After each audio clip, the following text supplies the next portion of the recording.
de alas verdes de los quirófanos, por los ángeles de alas blancas del hospital, por los que hacen del verbo cuidar su bandera y tu casa, y luchan porque nadie muera en soledad. Por esas centinelas que no duermen, para que el enfermo sueñe que va a despertar, sin temerle a su miedo y usando su piel como escudo, moviendo las camillas del peligro como un vals. Por los que hacen del trabajo sucio la labor más hermosa del mundo y pintan de azul la oscuridad. Cada noche aplaudimos en los balcones, la muerte huye con sus dragones. Callamos al silencio un día más.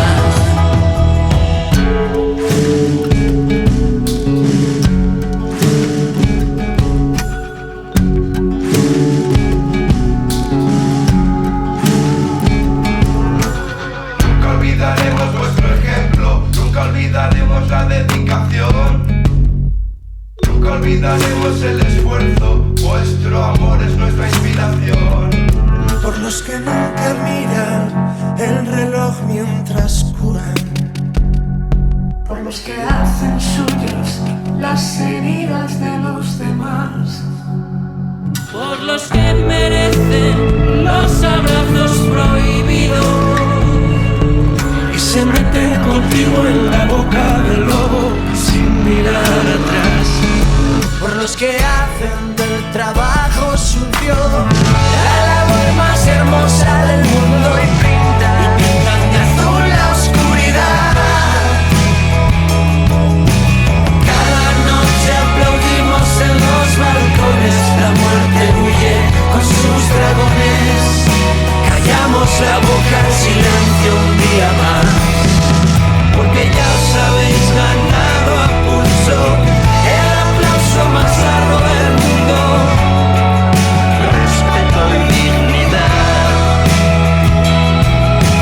Cada vez que salimos a los balcones, el miedo huye con sus dragones. Callamos al silencio un día más.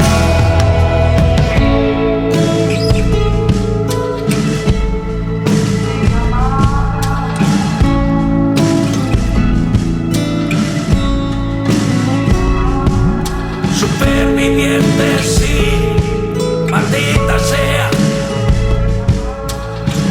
Nunca me cansaré de ver